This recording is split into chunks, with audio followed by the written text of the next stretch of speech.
Evening all, Daniel Hand, RPG therapist, and the eagle-eyed amongst you will realise that for the first time in this channel's history, I'm not alone. It is my absolute pleasure to introduce to you all my wonderful friend and just one of the loveliest people you'll ever meet, Ashley Elefant Baratz, PhD, including PhD. Ashley, thank you so much for being here. I cannot tell you how much I appreciate it. Yeah, absolutely. Thank you so much for having me. I'm excited to talk and nerd out a little bit. My favorite thing, talking and nerding out. I mean, Ashley and I have known each other now for, is it 3 years, Yeah, it's give or at take? at least a couple. Yeah, Yeah. because we met on some RPG therapy training that was being given by an individual whom I had trained. I hmm think because Kitty came to me for training, then she was offering training, and I kind of tuned in for moral support.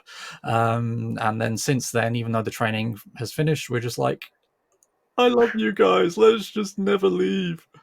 Yeah, we've kept our group going, which I think we all appreciate having a Absolutely. place to come together and share experiences and get support and just all of those wonderful things. Yeah, well, we went for a little while without talking, didn't we? And then we met, was it last week? And it just felt like a hole had been filled. It was just yummy. Yeah.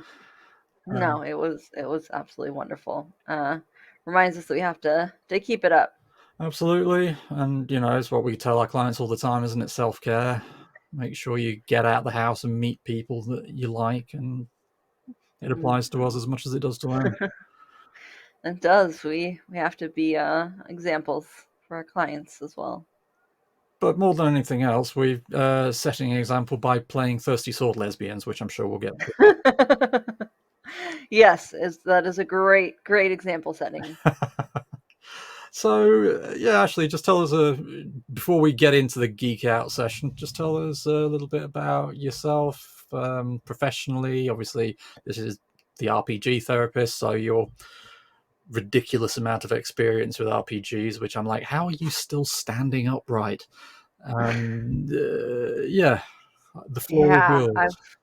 I've been going down the rabbit hole, but having fun with it. So, yeah, I can introduce myself a little bit. I am from the other side of the pond. I am in California, the San Francisco Bay Area, and I am a licensed clinical psychologist.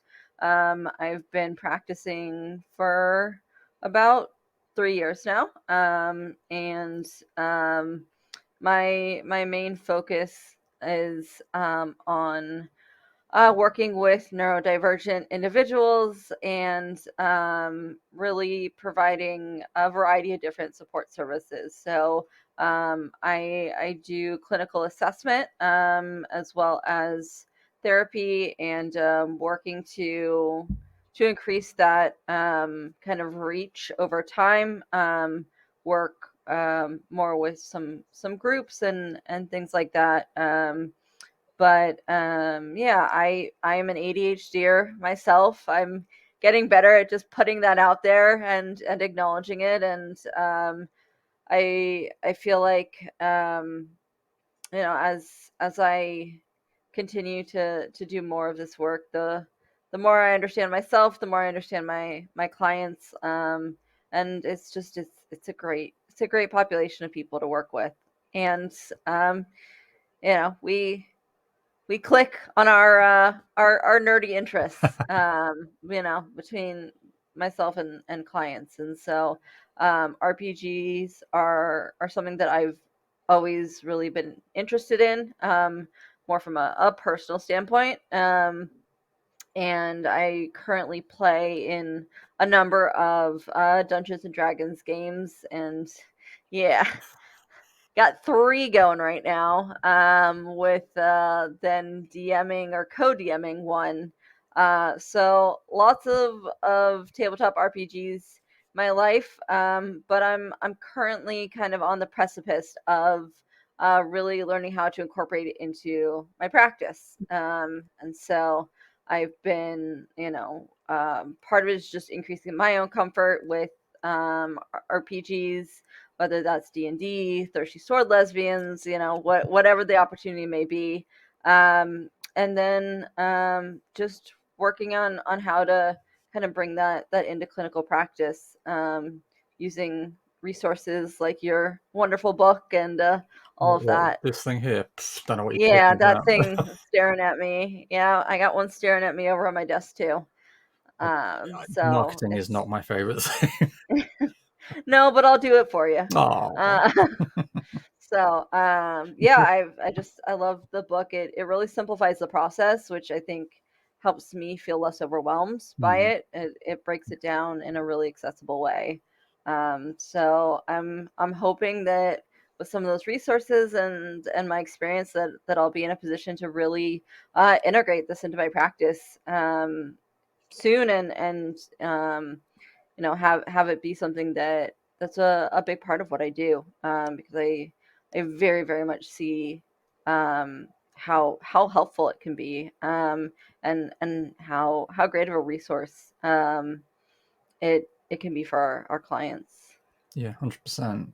And especially for your practice in particular, the way neuro divergent clients interact with RPGs. I mean, it's been a long-standing. I mean, it's a known fact that people get different things out of the act of role play, and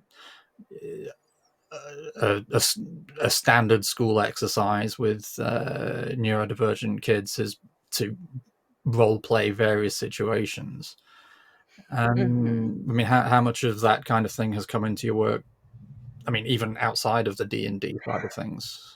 Yeah, I mean, role plays and all of that definitely come up in a variety of ways for neurodivergent folks, and I think part of it is just having a safe space to practice some skills that feel uncomfortable, and maybe are kind of growing areas, and I think one thing in particular been enjoying is I'd say most of the individuals that I play with um are neurodivergent themselves in many ways, and interesting, it just feels like the two kind of go hand in hand, and I like um I feel like sometimes with role play, when you're role playing in like a real life situation, it can be a little more difficult because you're trying to think exactly how it would go in the real world and what exactly would happen, and all of that. And I think we kind of get stuck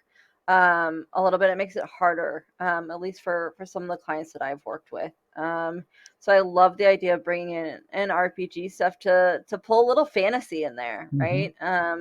To give them an opportunity to utilize skills, but not maybe role playing, talking to a group of individuals that want to develop friendship with, but you're talking to a crowd of uh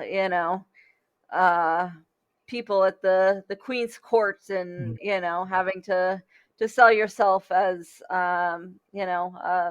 someone who can bring something to that group. And so it's yeah, I really like the idea of bringing in role play, and Yeah. using it for some skill development. Yeah, it's funny you should say that because earlier today, actually, I had a session with a young man. Is it today? No, it was yesterday.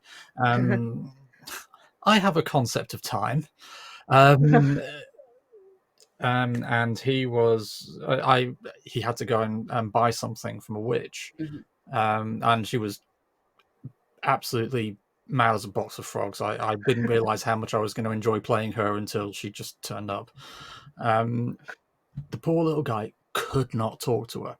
He tried Oh. absolutely everything to get around it. I mean, to the point where he actually hit her on the head with his sword rather than say hello.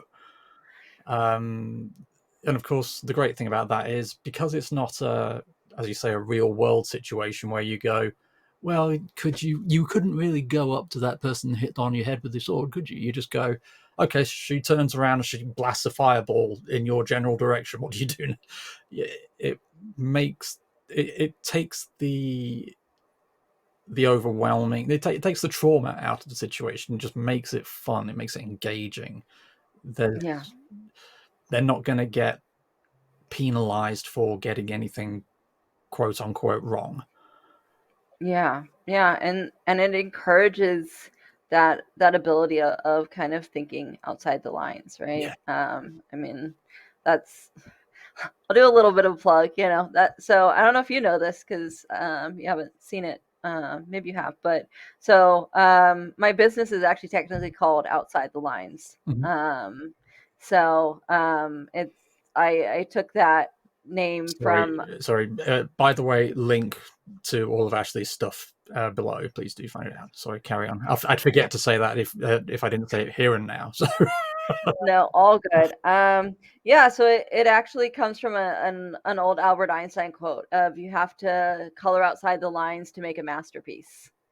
never heard that one. And so yeah, I've kind of used it and kind of framed it around neurodivergence in the sense of we do think a little differently. We do color outside the lines, and for a long time that was perceived more as the negative, as this, you're different from the rest, and that's bad. And obviously, over the last several years, particularly the last decade, with the neurodiversity movement and all that, there's been this amazing awareness that, well, neurodivergence brings a need for certain supports or things like that. It also brings a number of strengths and creativity and thinking outside the box and doing those kind of things are areas that allow neurodivergent individuals to really shine.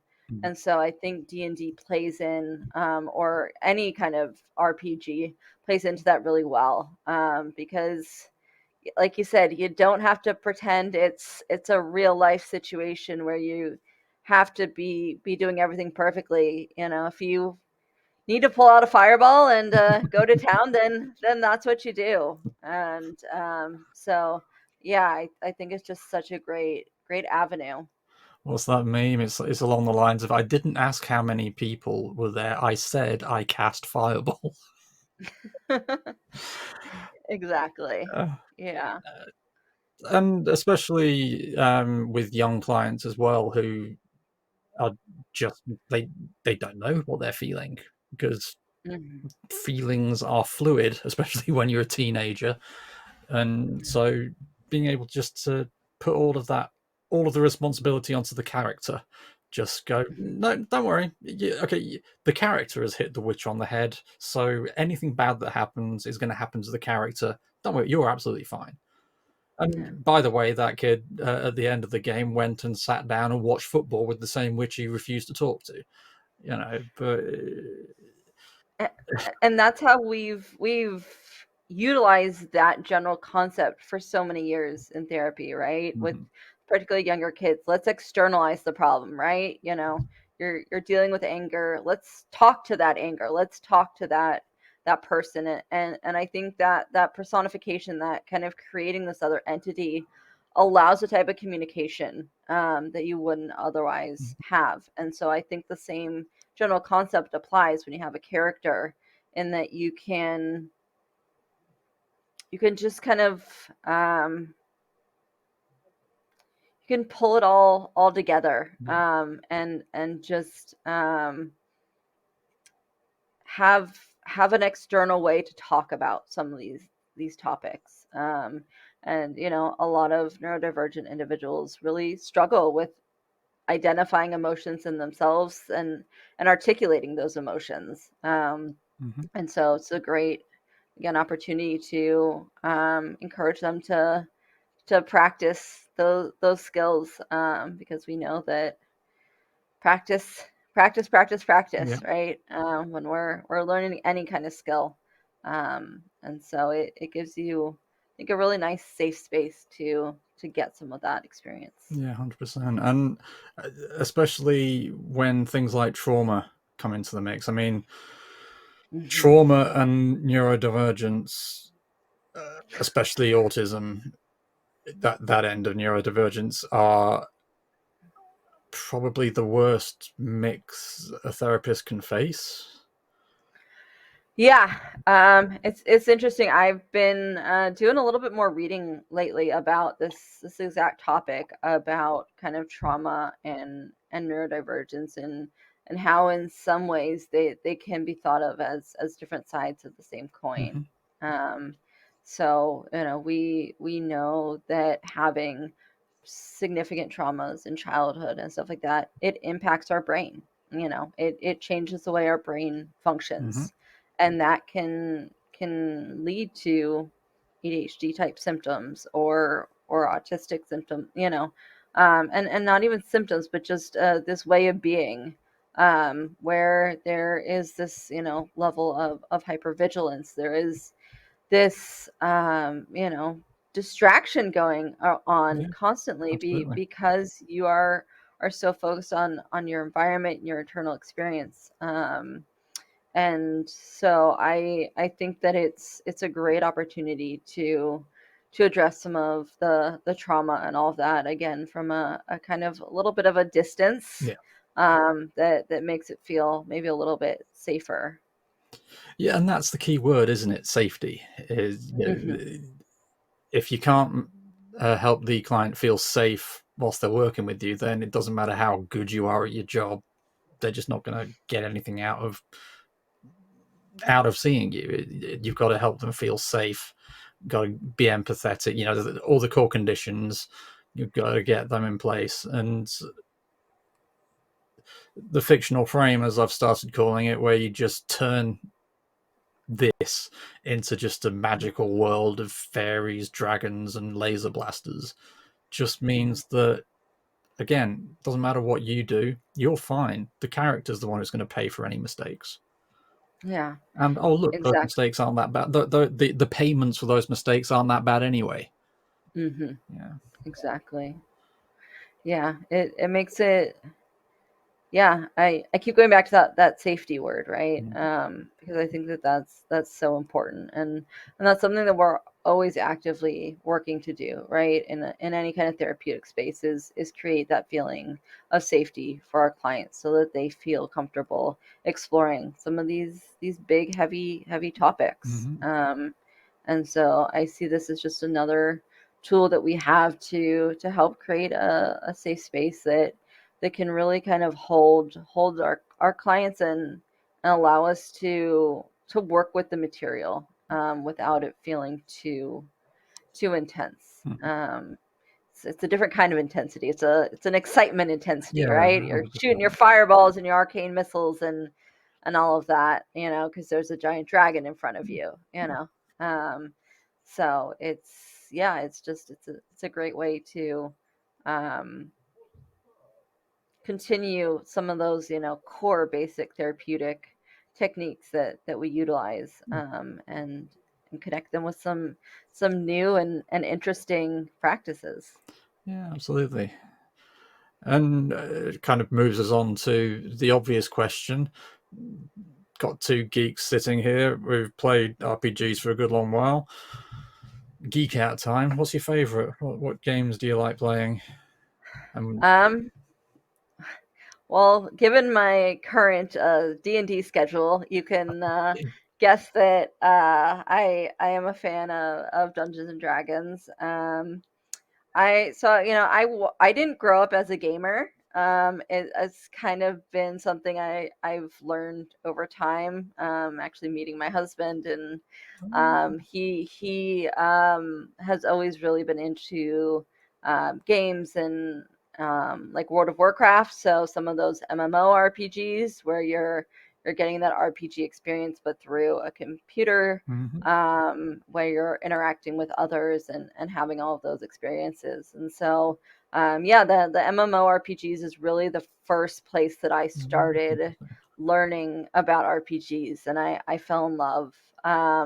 Just the idea of creating characters, having characters represent you in some ways, but be different from you in other ways. Being able to have self-expression, the things I love about World of Warcraft are they call the transmogs, right? So all the different, items you can collect Yeah. and things you can kind of change into and all that just to kind of express yourself. And also I did some fairly kind of high end raiding for quite a while, and Was it you who that raided that funeral? no, wasn't me. Was not me. Ah, But yeah, you see how much cooperation you need to put in to achieve a goal in an RPG, and it's eerily similar to real life, but it feels, I don't know if better is the right word, but it feels um yeah, I'm gonna go back to that safer word, that was right? exactly the word I was going to say. If you couldn't think of any other word, that was the word I was going to use. Yeah, absolutely. Exactly. Yeah, it's a way to explore and to try new things and to work together. And so Mm. I think that was really my jumping off point into RPGs. Well, because there was that really fascinating episode in World of Warcraft. I forget what it was called, but where somebody had teleported this plague out of a boss area, and so everybody caught this, and they kept dying. And scientists are still studying that Yeah, phenomenon for how people reacted. You had tough people going into built-up areas to rescue other people, uh, and communities building up. Just and as you say, people working together in certain ways, and just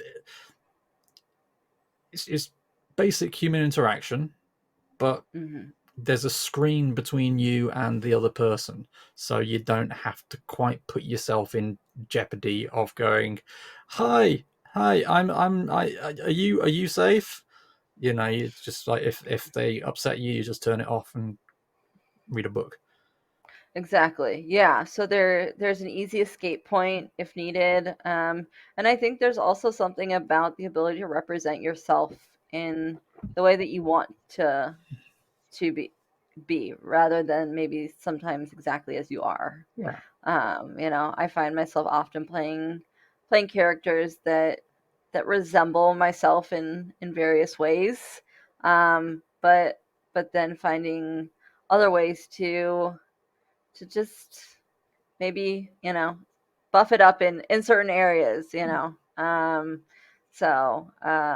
know if you have you've seen Vox Machina. Yeah, yeah. Who hasn't? So I think just we've established that the entire world has seen it. I tend to go for more like Keyleth kind of characters, like this slightly kind of insecure, Yeah, neurotic yeah. character that has a lot of power, a lot of So, innate no, power, please but don't doesn't make me kill really you, because I will. Please, just exactly doesn't really know kind of what to do with it and kind of how to utilize it. Mhm. And so yeah, I think a lot of our clients do that as well. Is we take parts of ourselves and we merge it with parts of ourselves that maybe we wish we had or that we're working towards Mhm. having.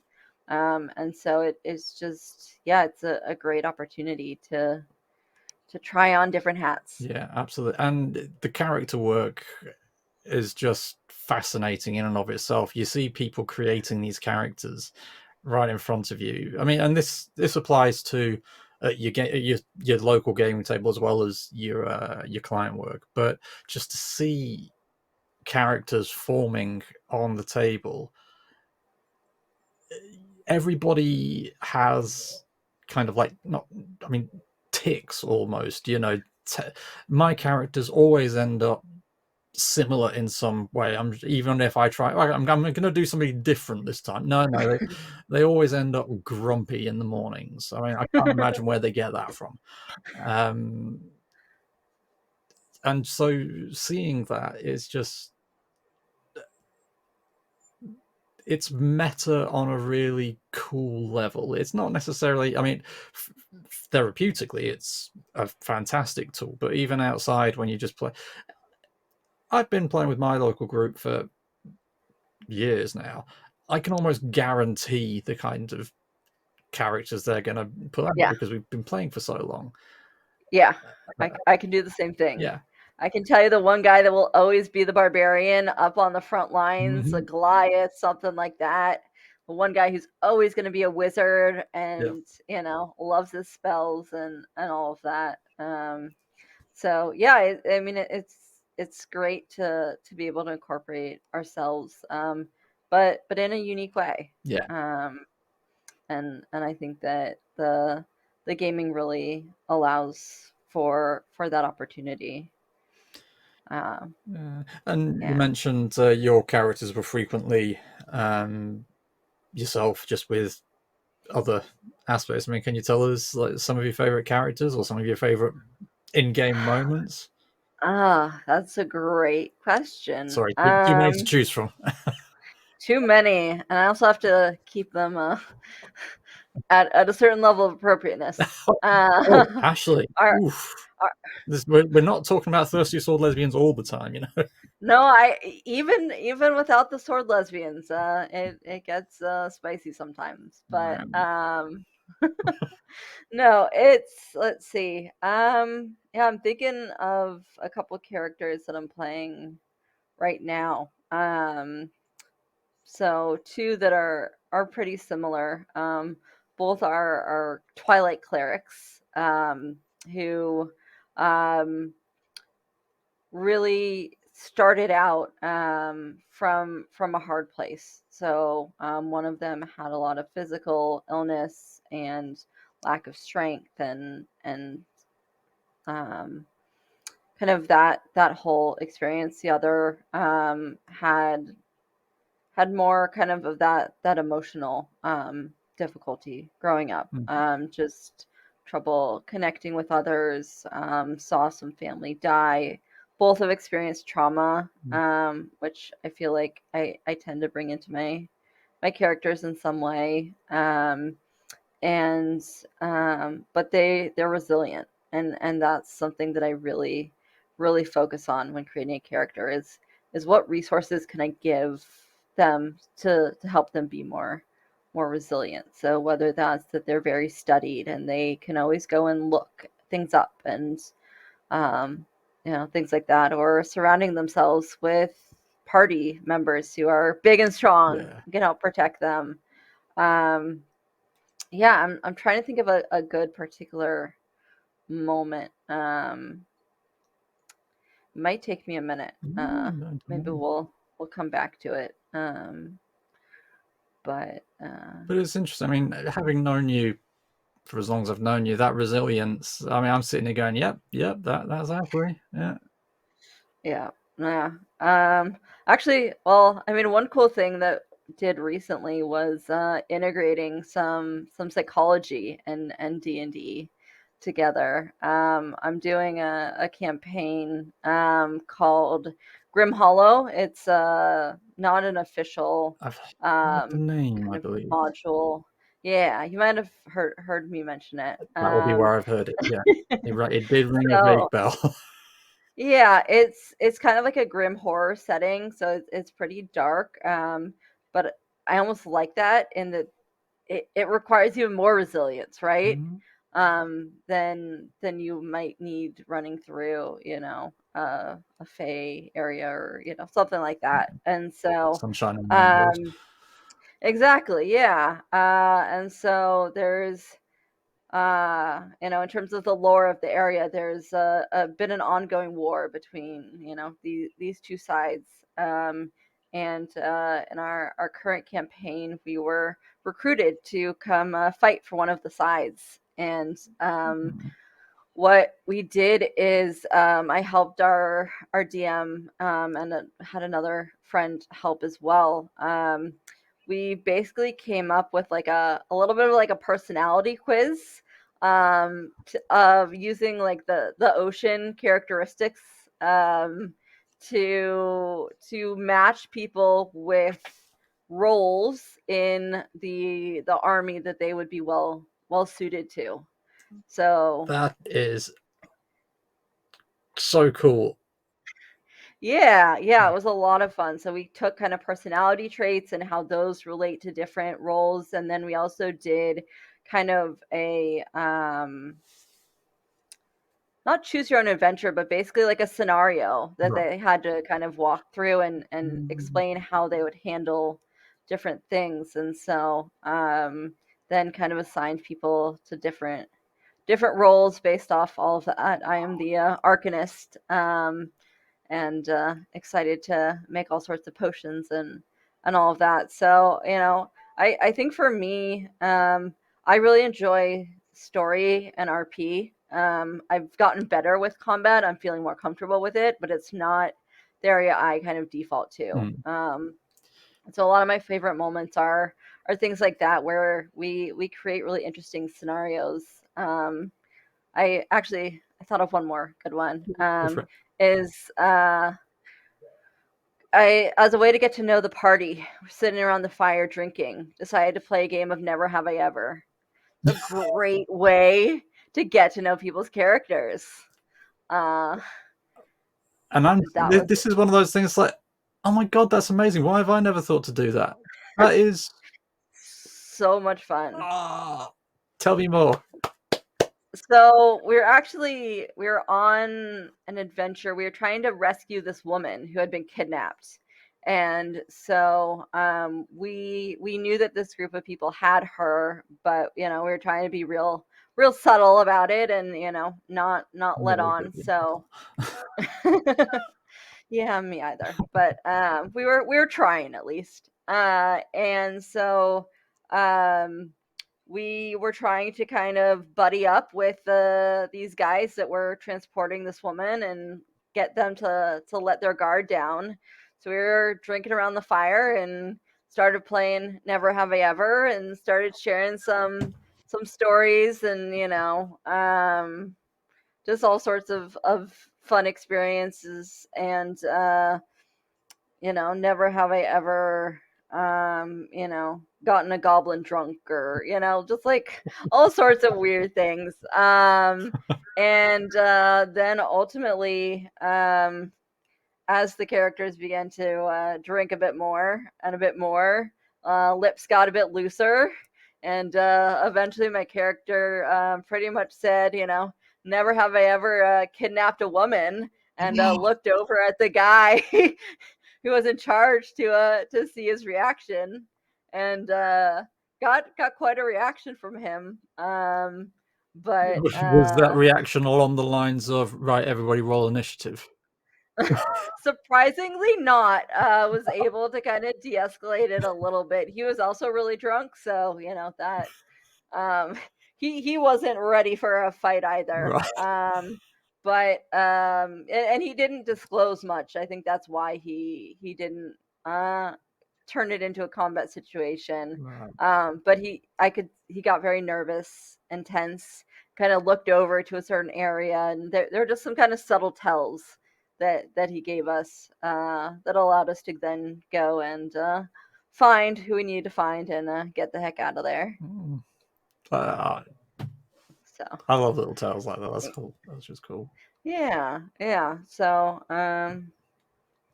yeah, it's a lot of fun. But interestingly, because this came up whilst we were playing, you have one particular set of preferences for play, um, mainly the role play, the feeling, getting a feel for the character, just living in the moment. Whereas other players very not hide behind the rules, but I think like let's focus on the rules. Let's get those right, and then kind of we'll do the role play when I'm feeling comfortable enough to do it. Mhm. How has that come up for you at all in other occasions? Like, I mean, because you're DMing, if you're co-DMing now, I mean, does that play a factor in how you approach things?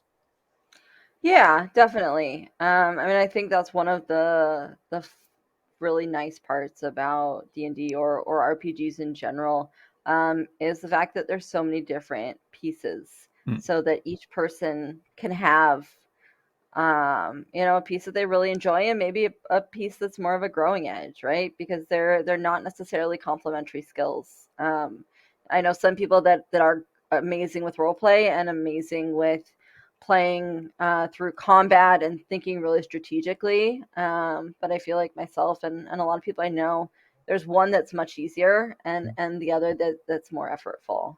Yeah. And so for me, it's definitely helpful to know from the group kind of which is which for which players, so that you can give them moments to shine, and kind of opportunities to really show off their skills, whether that's combat skills and all of that, or role play skills, and then also give them an opportunity to try something new. And again, when we go back to how to utilize this with clients and modeling experiences, the idea of leaning into your skills, right? Leaning into what feels comfortable for you, and using that to then help you succeed in areas where maybe you don't have as much confidence, or kind of certainty. Yeah, and it's lovely to hear you say that you actively try to find out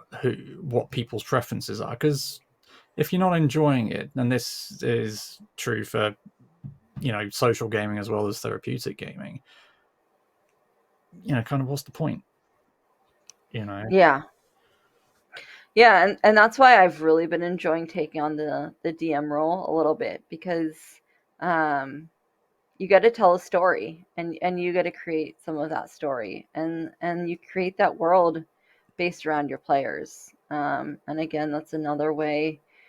Keep going back to that safety, right? You create a world that you want to create. It doesn't have to have anything that you don't want there. And so creating a world where you're setting yourself or your players or your client up for success to really thrive in that world. I almost think of it from kind of like an exposure perspective. Yeah. I don't know if you've ever done like much kind of exposure work for anxiety Yeah. or like panic and stuff like that, right? Where we start with kind of imaginal exposure. We start thinking about the feared stimulus, and then kind of talking about how we'd respond to it, and then eventually getting more towards that in vivo exposure where you're actually physically engaging in it, and all of that. And I think that RPGs create almost a similar kind of Yeah. process, kind of that you get to start in a way that feels really safe and protected, and it is kind of created around you, and then slowly move into situations that maybe are less tailored to you, and maybe feel a little bit scarier. Yeah, I mean, just dipping your toe in the water. So again, it's not you having to face that anxiety-inducing situation. It's the character, Yeah, and it's always exactly. easier to give other people advice than it is to give it to ourselves. Oh yeah. Oh God, I felt that deep in my soul there, the way you said.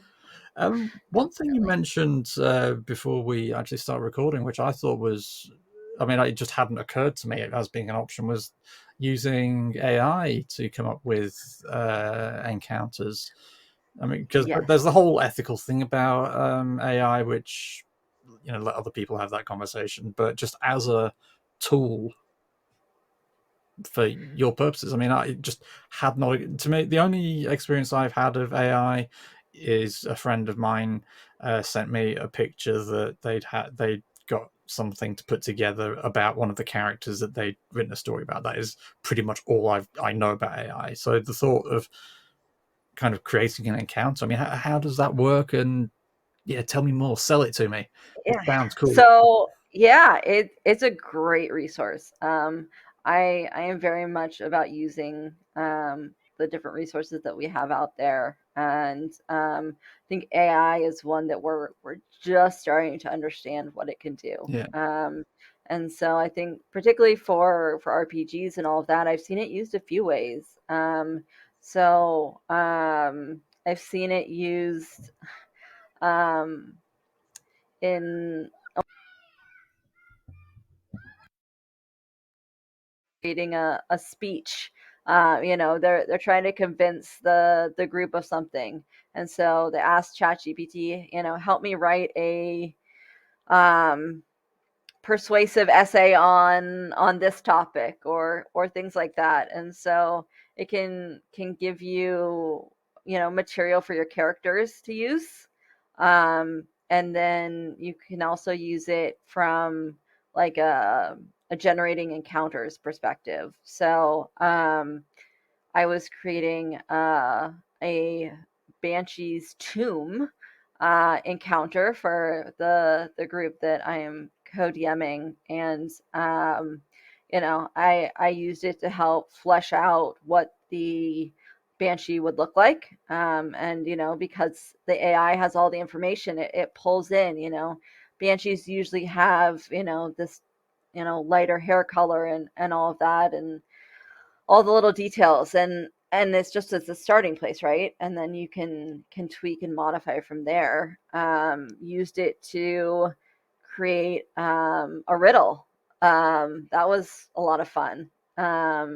So we asked it to create a riddle, and had to tweak it a little bit, but got basically like a Shakespearean kind of riddle from ChatGPT that was great.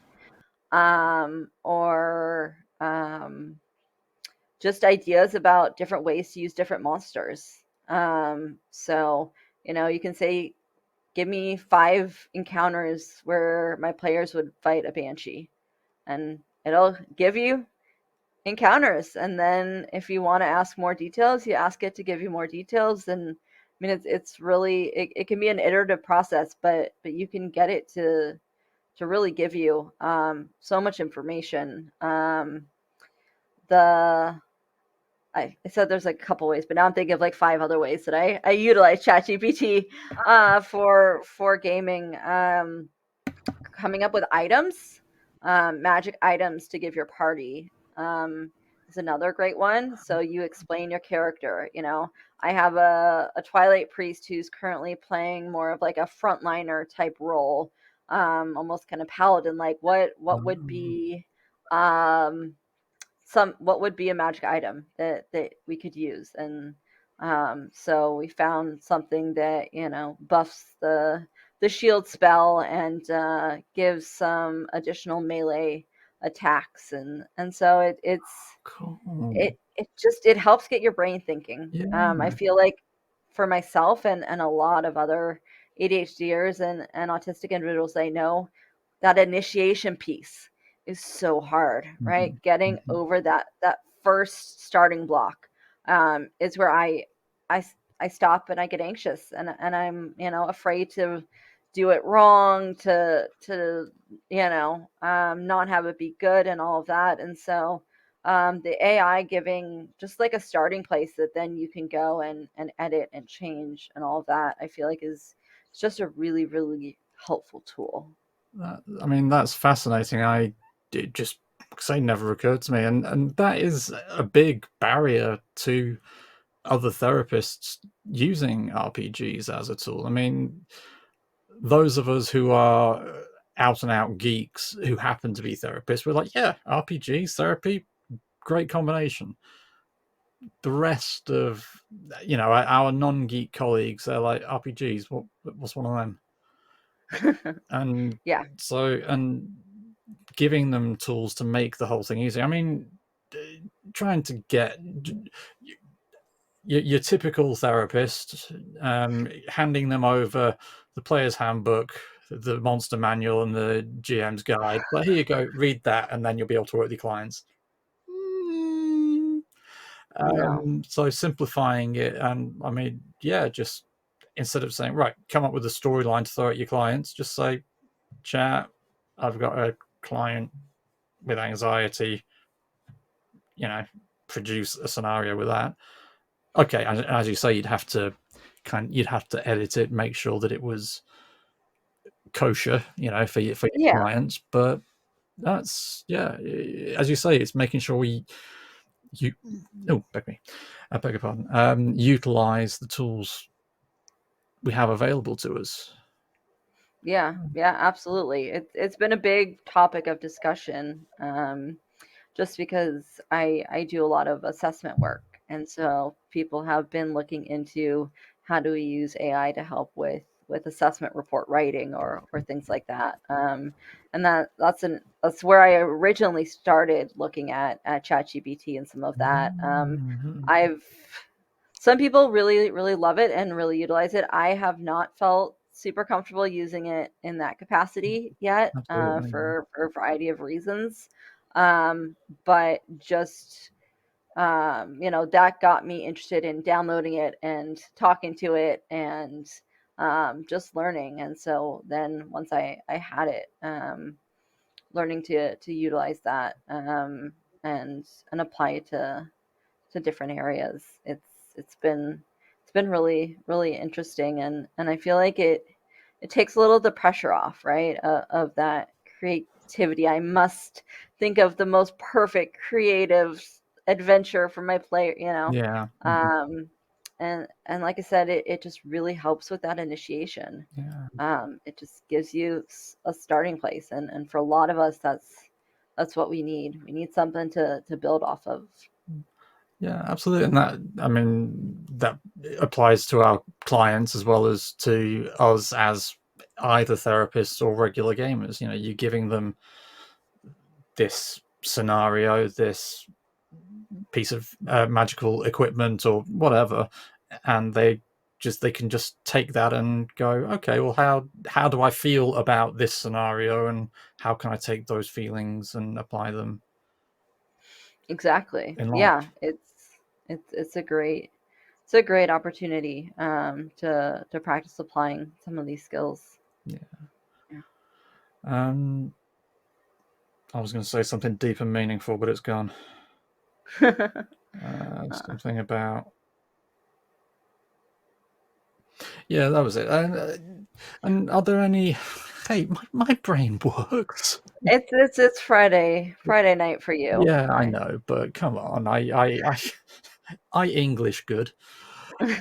Um, a couple of professional gamers I've spoken to in recent months have spoken about a big thing they're witnessing at cons is people running up to games and ditching their trauma on people they've they've never met. It's like, here I am, here's my tragic backstory in a character, deal with it.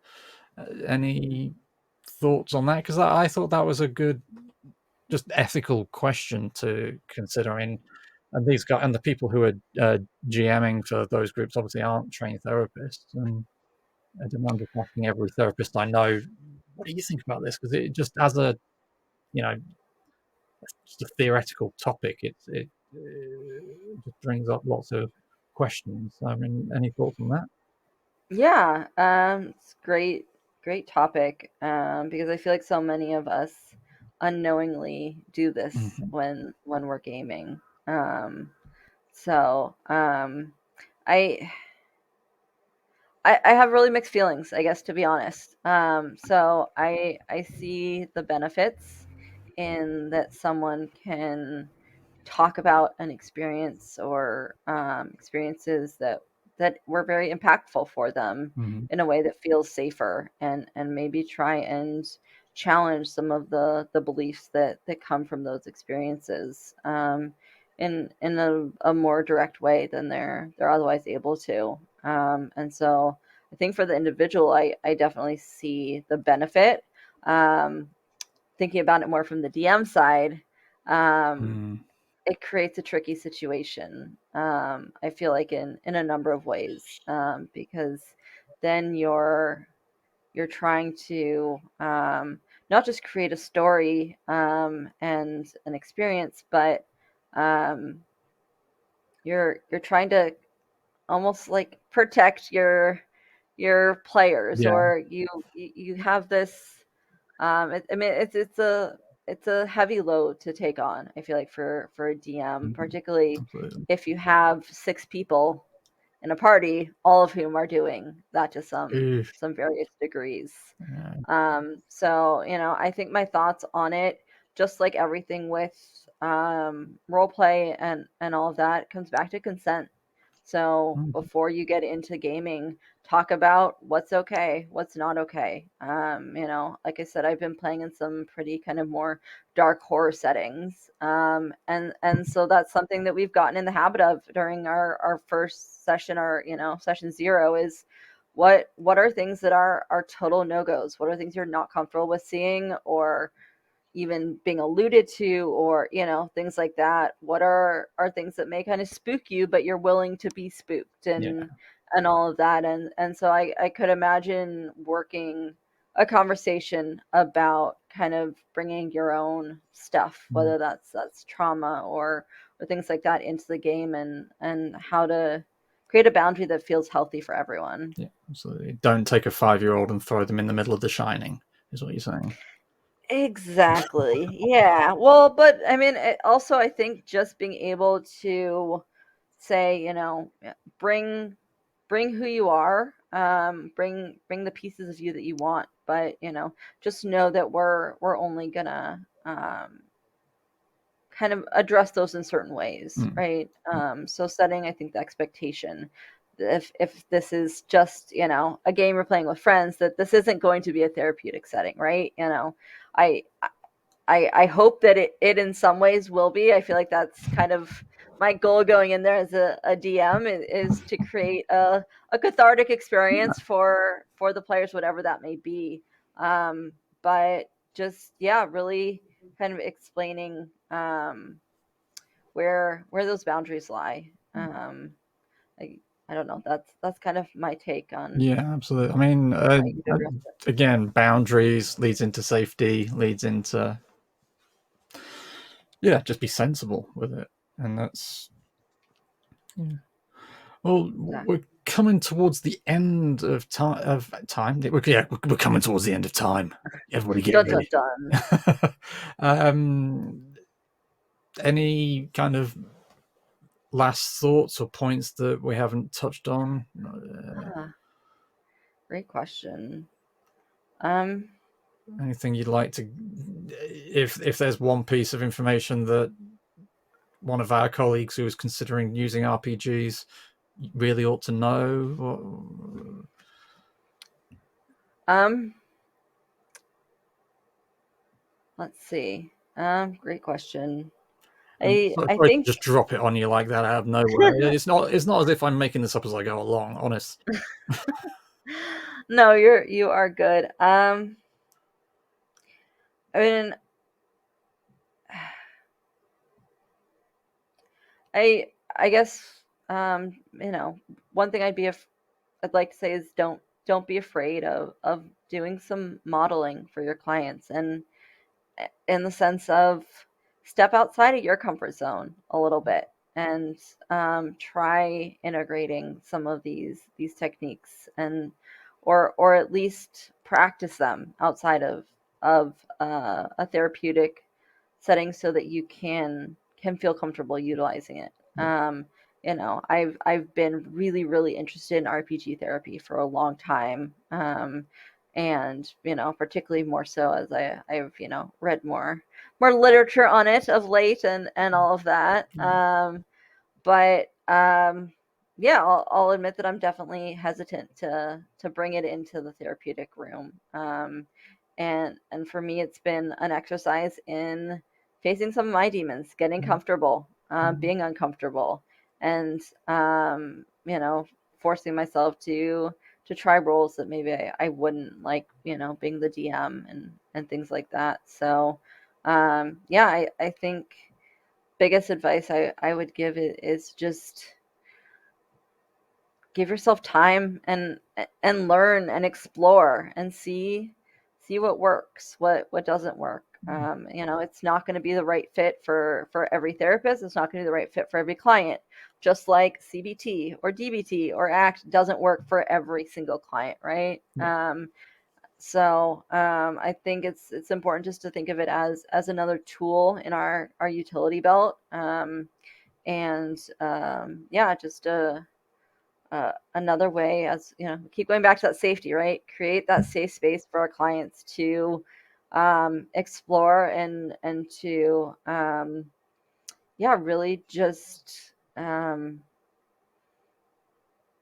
learn. Hmm. You know, a lot of the work that I do in therapy with clients is really based on skill building. Oftentimes after assessments, I'll work with clients on incorporating executive functioning strategies, or I also do neurodiversity affirming DBT, where we talk about distress tolerance and emotion Hmm. regulation and all of that. And so, for myself and the clients that I work with, I can see how this would fit really well, because that there's that focus on building skills. Yeah, absolutely. Um, And it gives the client a role model in the character. You know, let's use the character as exactly. a case study. How are they coping with things? Okay, is there anything you can Mm, learn from that? yeah, definitely. Um, Um, yeah, because so that was something I'm kind of miffed at myself that I didn't think to ask you early on, because that's a fact. DBT in RPGs just uh, just y- mesh so well. yeah, and I'm looking at ways to integrate the two. Yeah, So when I think about how I want to utilize RPGs in my practice, you know, I think bringing in mindfulness techniques or things like that, and having your characters engage in some of these mindfulness yeah. techniques Hmm. or things like that, can be really great ways to introduce some skills in a more kind of fun way, and and can again make it as affirming as possible for our neurodivergent folks. So, you know, for me, traditional mindfulness, I really struggle with. You know, Mm. if someone asks me to close my eyes, imagine a leaf floating down, you have me for about 10 seconds, if that.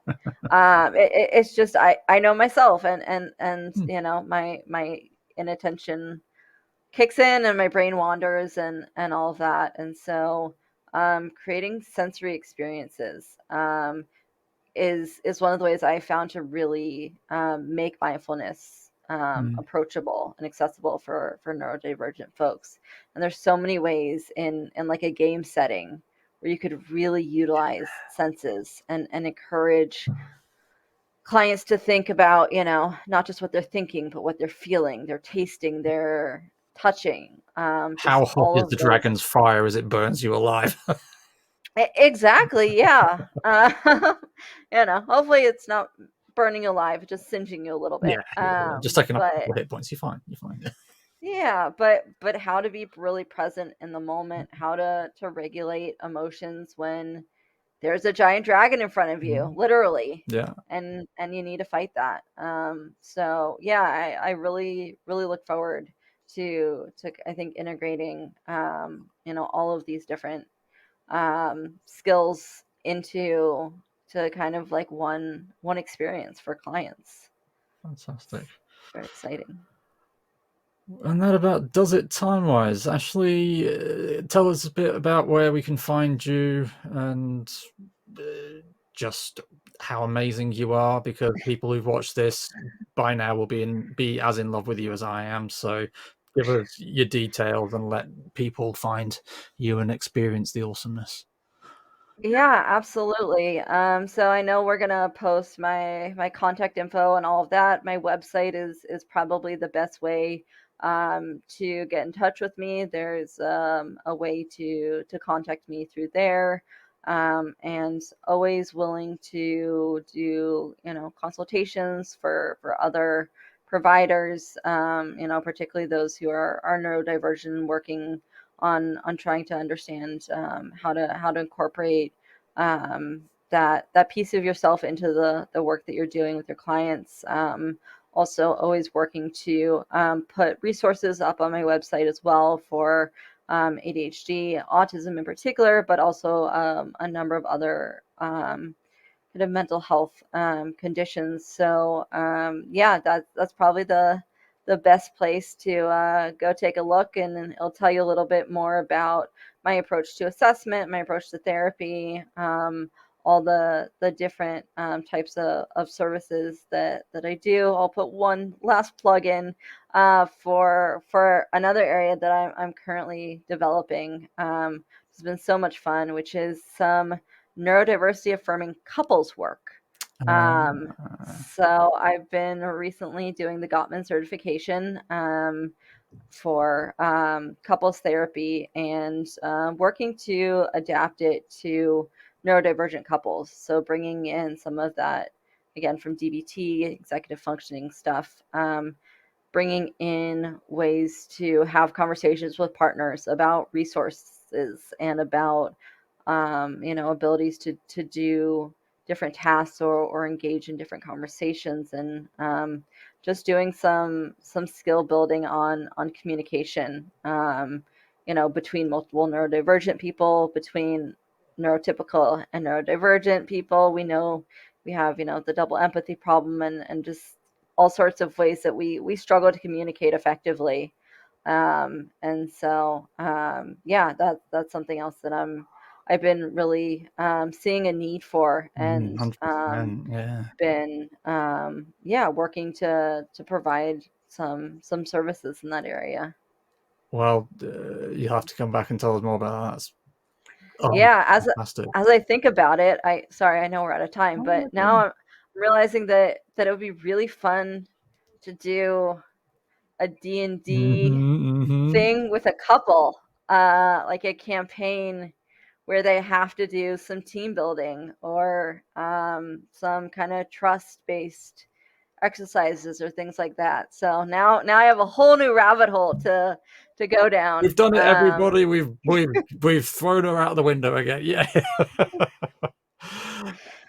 But Actually, yeah, it just speaks to the versatility of it all. it's wonderful, isn't it?